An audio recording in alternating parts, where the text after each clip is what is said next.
where you could have high tea. A little bit of England had been planted in the middle of India. You might have been watching the programme by Joanna Lumley where she's looked at India.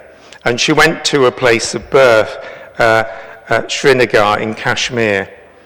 And one of the places that she'd lived with her mum and dad was what looked like an Elizabethan manor house.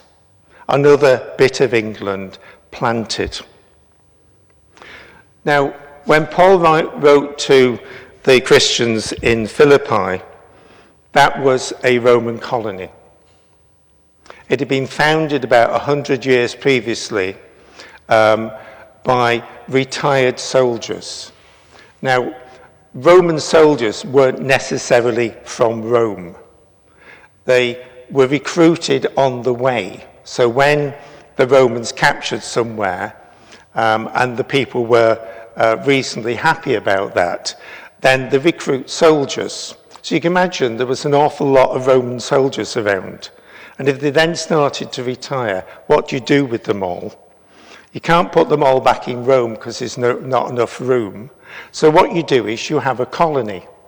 And they become a little bit of Rome. Some of them have probably never been there, but they become a little bit of Rome. And they have the same laws. They probably adopt Roman dress. They have Roman magistrates, etc. So it's like having a little piece of Rome in another part of the world. One of the issues around the time that Paul wrote is that Caesar, the emperor, had decided that he was a god, and that as well as being over the Roman Empire, perhaps he should be worshipped as a god. So you can imagine when the Philippians said, I am a citizen of Rome, they might also have been saying, and I worship Caesar. So you can imagine the Christians going there had a bit of a problem. So the image of the colony was one that the Philippians knew. So when Paul wrote and said, you are not citizens of Rome, but citizens of heaven, they would have known exactly what he meant. It meant that the things that govern their lives should be according to the laws of heaven, not the Roman laws. And that their relationships should reflect what Jesus preached, not what Caesar preached. Now, one of the problems they would obviously have is, if they were Roman citizens and Paul said they were citizens of heaven, there would be a conflict. The conflict would be that as a Roman citizen, they were probably expected to engage in this worship of the Caesar as God. And that's why Paul points out to them that Jesus is Lord. So he's saying your allegiance first is to Jesus, to God, not to Caesar. And if you know your history, that led to rather a lot of problems later on. One of the problems as well was the people in perhaps getting into the society, the Roman society, maybe were thinking more of earthly things than heavenly things. They maybe saw that it was important to gain wealth and respect and position in that society, rather than being led by God's Spirit to perhaps consider others as important or more important than themselves. So at this time of Lent, we're asked once again to examine our lives, our motives, to look again at how we should behave as citizens of heaven. That we are a colony, if you like, of people who owe allegiance to Jesus, to God. And how does that then affect how we behaved so that people notice that. Paul actually said earlier in the letter, join in imitating me.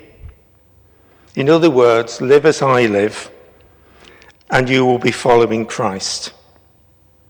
I don't know about you, but I'm more likely to say, do as I say, not as I do, because I know I don't get it right.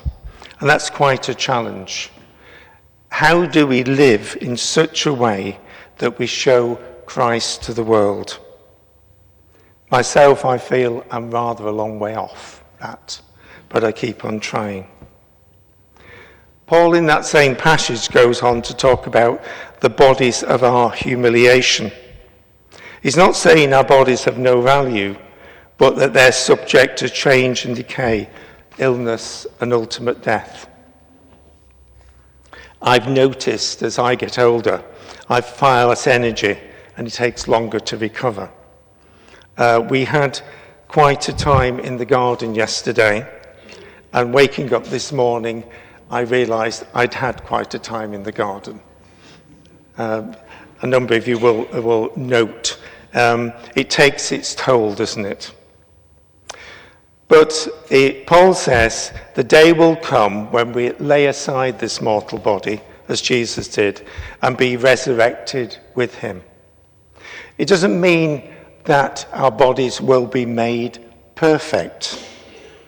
I think that the scars, both physical and emotional, will be not removed, but transformed.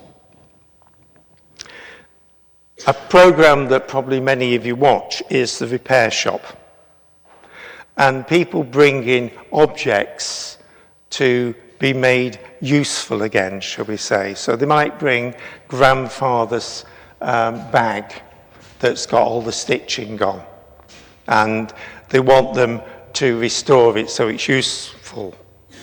What they don't do is remove all the marks and all the scratches. What they do is make it so that it can be used as a bag. And that's my image of what happens to us. All those marks, all those scratches, which are part of our lives now, will remain. And if you want evidence of that, Jesus, after his resurrection, still had the marks of the nails in his hands and his feet and the spear mark in his side. And I think we still will carry some of the marks of our experience of this life into the next. A lovely hymn that says that is, crown him the Lord of love, behold his hands and side, those wounds yet visible above, in beauty glorified. I think that our experiences now will carry over into the next life. And the marks of the pain we have borne, particularly for the sake of others, will still be there. So being a citizen of heaven doesn't protect us from the pains of this life, either physical or emotional. But God says he will be with us through them and can transform them if we let him. So being a colony of heaven doesn't mean that God protects us from the world, but he's there with us to help us and be alongside us through the pain. So as we enter this season of Lent, do we have hurts that need to be offered to God so that he can transform them? Do we have wounds in our relationships we need Christ's healing touch? Do we need to let go in order to move on? This is a gift of grace, something that we need to receive.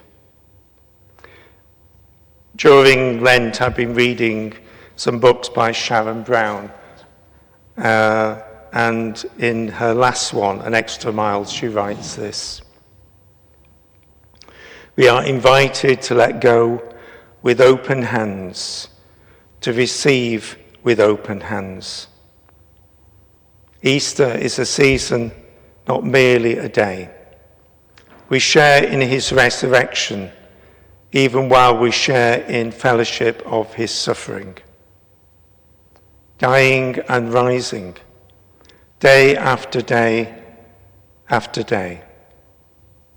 We die, we rise, and sometimes discover, by God's grace, that the darkness we thought was the shadow of death is instead the shadow of the Almighty, covering us with his wings. Amen.